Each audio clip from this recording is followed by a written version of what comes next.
একটি সুন্দর ছোট্ট মোটিভেশন স্টোরি। গল্পটি আপনার চিন্তাভাবনাকে ব্যাপকভাবে মোটিভেট করবে। আপনারা যারা এই গল্পটি শোনেননি তারা অবশ্যই একটু সময় দিয়ে গল্পটি প্লিজ শুনবেন।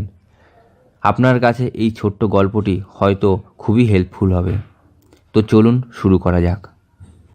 একদিন এক ব্যক্তি এক সাধুর কাছে গেল এবং তার সমস্যার কথা বলল। সে বলল, সাধু বাবা, আমি জীবনে কখনো খুশি হতে পারলাম না। ভেবেছিলাম যখন চাকরি পাবো তখন বাবাকে একটা গাড়ি গিফট দেবো, কিন্তু সেটা হলো না, কারণ চাকরি পাওয়ার আগেই বাবা মারা গেলেন। ভেবেছিলাম যখন প্রমোশন পাবো তখন বাচ্চাদের ঘুরতে নিয়ে যাব, কিন্তু প্রমোশনই হলো না। এরকম কিছু কিছু খুশি আছে যেগুলির জন্য আমি ওয়েট করি কিন্তু কখনো পাইনি। আমি ভেবেই পাচ্ছি না যে আমি কি জীবনে কখনো খুশি হতে পারবো।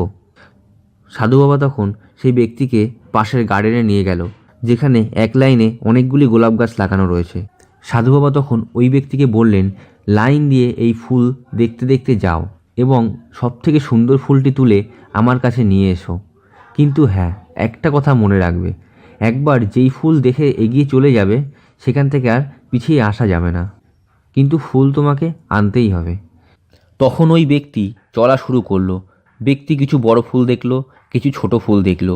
প্রত্যেক ফুলের কাছে গিয়েও তুলল না, ভাবছে ওর থেকেও বড় ও সুন্দর ফুল হয়তো সামনে রয়েছে। এই ভাবতে ভাবতে এক সময় সে একদম শেষ প্রান্তে পৌঁছে গেল এবং সে দেখলো আর শুধুমাত্র কিছু শুকিয়ে যাওয়া ফুল রয়েছে। তো তার মধ্যে থেকেই যেটা একটু ভালো রয়েছে সেই ফুলটা তুলে সাধু বাবার কাছে নিয়ে গেল। ও বলল, রাস্তায় আমি অনেক ছোট বড় ও সুন্দর সুন্দর ফুল দেখেছি, কিন্তু এই ভেবে এগিয়ে গেছি যে সামনে হয়তো এর থেকেও বেশি সুন্দর ও বড় ফুল রয়েছে, কিন্তু শেষে গিয়ে শুধু শুকিয়ে যাওয়া ফুলই দেখলাম, তাই তার মধ্যে থেকে এটি আনলাম। তখন সাধু বাবা হেসে বলল, হে বৎস, তুমি সব থেকে সুন্দর ফুলের আশায় এগিয়ে গেলে, কত সুন্দর সুন্দর ফুলের মধ্যে থেকে এই শুকিয়ে যাওয়া ফুল নিয়ে এলে। এই গার্ডেন ধরো তোমার জীবন, আর এই ফুল তোমার জীবনে আসা ছোট বড় খুশি। তুমি এই ভেবে চলতে থাকলে যে সামনে সব থেকে সুন্দর ফুল রয়েছে, তুমি সব ফুলের সুন্দরতা খুঁজতে খুঁজতে শেষ পর্যন্ত গেলে। ঠিক এরকমই জীবনে আসা ছোট ছোট খুশিগুলিকে ত্যাগ করলে শুধুমাত্র বড় খুশি পাবে বলে। যখন বুঝতে পারবে তখন জীবনে আর কোনো খুশিই থাকবে না। বন্ধুরা, এই ছোট্ট একটি গল্প দিয়ে নিজেকে এবং আপনাকে মনে করিয়ে দিলাম যে জীবনে আসা ছোট ছোট খুশিগুলিকে অ্যাভয়েড না করে সেলিব্রেট করুন। কালকের জন্য না ভেবে আজকের জন্য বাঁচুন।